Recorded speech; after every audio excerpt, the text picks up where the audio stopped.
2022년 2월 14일부터 2월 18일까지 경제신문을 읽어주기 시작하겠습니다. 네, 목차는 부동산, 경제금융, 주식, 종합면.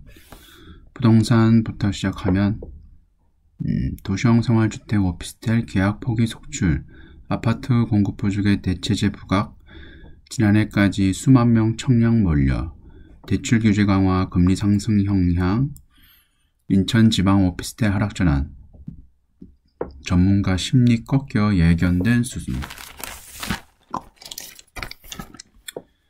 아파트 공급 부족에 따른 풍선 효과로 인기를 끌었던 오피스텔과 도시형 생활주택 시장이 빠르게 식고 있다.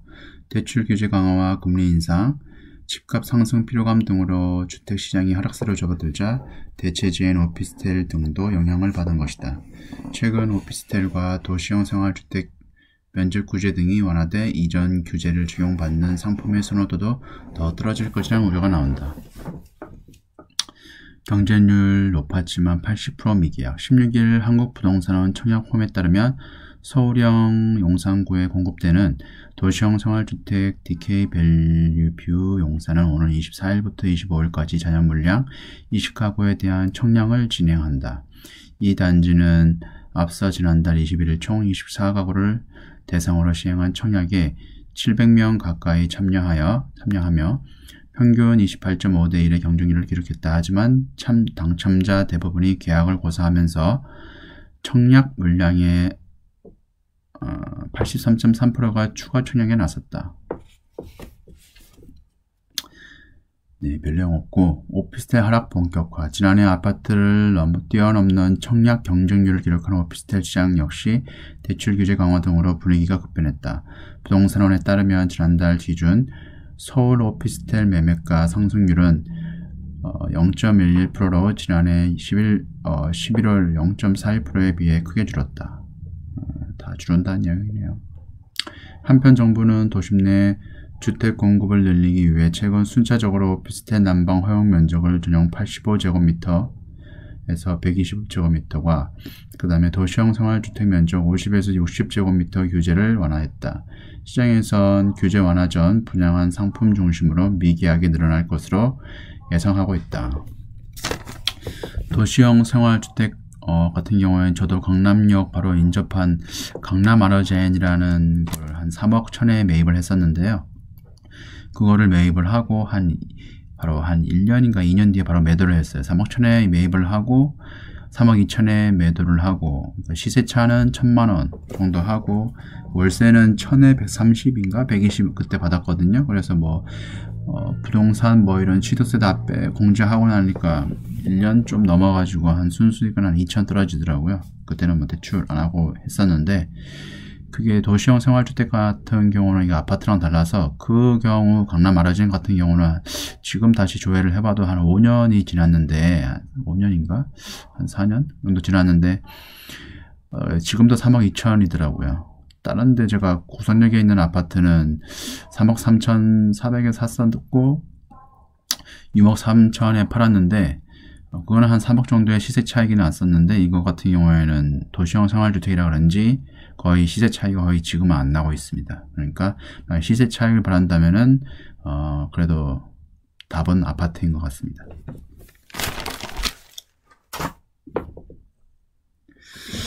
다음 경제, 금융, 주식 등 싼 주식 늘렸다. 저가 매수에 나선 큰손들. 코스피 급락, 대외적 요인 판단, 기업 펀더멘털 문제 없다고 봐. VIP 운용, 아세아, SBS 등 매수, 마이클 버리도 줍줍 행렬 가세.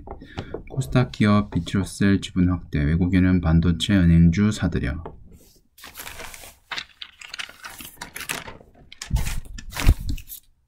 코스피 지수가 2700선까지 하락하자 자산 운용사들이 저가 매수에 나서고 있다.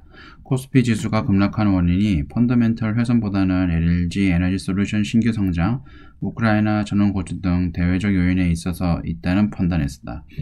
일부 운용사는 주력 종목을 8에서 9%까지 확대했다.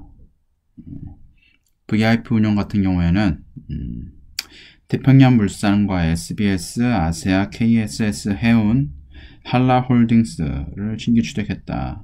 많이 샀고 이들 종목 대부분은 현재 주가보다 높은 단가에 매수를 했다. VIP 자산운용 같은 경우에는 정채진 대표이사가 일하고 있고요. 이분은 아마 유니테스트를 추천을 했던 걸로 기억하고 있습니다. 그래서 저도 유니테스트를 매입을 했고요. 그 다음에 마이클 버리의 픽은 비트로셀, 빅셔트 주인공 버리가 이끄는 사이언 에셋 매니지먼트는 코스닥 시장 상장사 비트로셀 지분을 기존 4.95%에서 5.25%로 확대했다. 비트로셀은 국내 점유율 1위 리튬 1차전지 업체다. 1차전지 기술력을 바탕으로 2차전지 소재로 진출을 준비하고 있다. 이 밖에 외국인은 유가증권 시장에서 반도체와 은행주를 집중적으로 사들였다. 외국인 순매수 1위는 3일에서 11일 SK하이닉스, 2위는 삼성전자로 집계됐다. 우리금융지주, KB금융, 하나금융지주는 3위에서 5위를 기록했다. 트러스트 자산운용은 태광산업 지분을 확대했고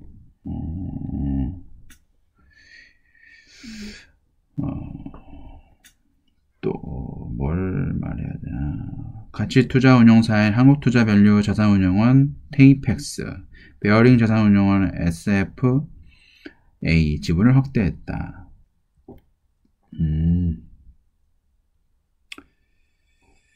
네, 여기까지고 다음에 실적 초민감 증시 1분기도 이어진다. HMM, LNF, DB하이텍 등 영업이익 추정치 증가율 급증, 대한항공, KH바텍도 실적 쭉 급혀. 4분기 실적 시즌은 나분기 3개 분기와 다른 특징이 있다. 증권사 추정치와 실제 발표 실적의 차이가 크다는 점이다. 기업들이 성과급 등 각종 비용을 처리하는 시기이기 때문이다. 일회성 비용에 반영돼 4분기 실적이 주가에 미치는 영향도 상대적으로 작다. 그러나 이번 4분기 실적 시즌은 달랐다. 컨센서스와 차이는 여전하지만 4분기 실적 발표 15에서 20%씩 주가가 날뛰는 종목이 수두룩했다. KCC는 실적 쇼크로 하루 만에 주가가 21% 빠졌다. 반면 호실적을 달성한 클래시스 등은 10% 넘게 상승했다.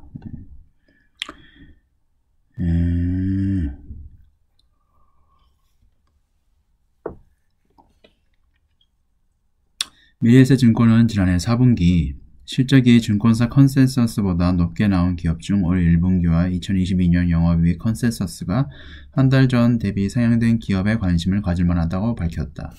이 중 1분기와 올해 영업이익이 전년 대비 늘어난 기업을 줄였다. HMM, LNF, DB하이텍, SFA, 첨보, JB금융지주, 우리금융지주, 이녹스첨당소재, 혜성DS 등이 실적주로 꼽혔다. 혜성DS는 올해 성장한 걸로 아는데, 작년. 그 다음에 1분기 영업이익 추정치가 한 달 전 대비 가장 많이 오른 곳은 HMM입니다. HMM의 1개월 전 대비 영업이익 추정치가 증가율은 20%에 달했다. LNF의 한 달 전 대비 영업이익 추정치는 증가율은 19%에 달했다. 테슬라 판매량이 증가했다고 얘기를 하네요. DB하이텍 영업이익 추정치 증가율은 11%. 네페스 1분기 영업이익 9,000% 증가. 왜 증가? 저 네페스를 가지고 있는데 왜 이게 주가에는 반영이 안 되죠? 올 1분기 영업이익 전망치가 전년 대비 급증한 기업도 눈에 띈다. 5세대 5G 통신 장비주 RFHIC는 2년간 부진을 극복할 기업으로 꼽힌다. 코로나19 사태에서도 사상 최대 이익을 낸 대한항공도 1분기 이익 급증 종목의 이름을 올렸다. 대한항공. 이 밖에 OCI, MC넥스, 한국항공우주 등도 200% 이상 이익이 증가할 기업으로 꼽혔다. 다음 저성장, 부채 금리 인상, 3중 펀치, 신흥국 경제 덮친다. 올해 신흥국 4.98% 성장 전망, 선진국과의 격차 1%대로 축소, 74개 저소득 국가 부채 350억 불, 팬데믹의 경제구조 취약해져. 미금리 인상 땐 외국 자본 이탈도.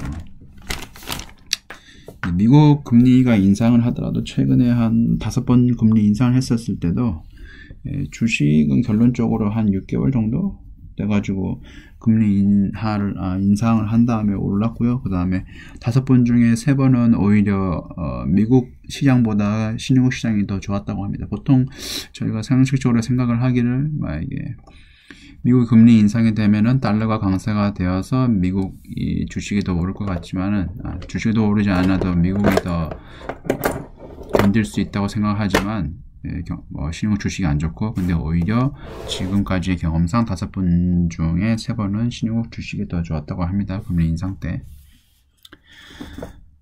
세계 신흥국이 경제 회복을 가로막는 3중고에 갇힐 위험이 크다는 진단이 나왔다. 팬데믹. 기간 부채가 늘었지만 저성장 늪에 빠지면서다. 미국 중앙은행이 기준금리 인상 채비를 하는 등 긴축 발작 위험에 고스란히 노출된 것도 신흥국의 낙제다.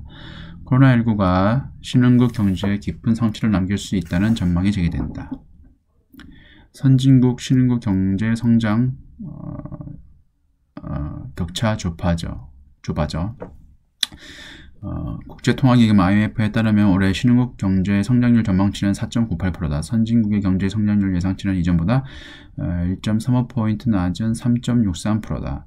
파이낸셜 타임즈는 올해 신흥국과 선진국 간 성장률 격차가 2000년대 들어 가장 낮은 수준으로 떨어질 것이라 16일 보도했다. 2010년 이후 신흥국은 선진국보다 2에서 4%포인트 높은 성장세를 유지했다. 2000년대 들어 격차가 1.5%포인트 아래로 내려간 적이 없다.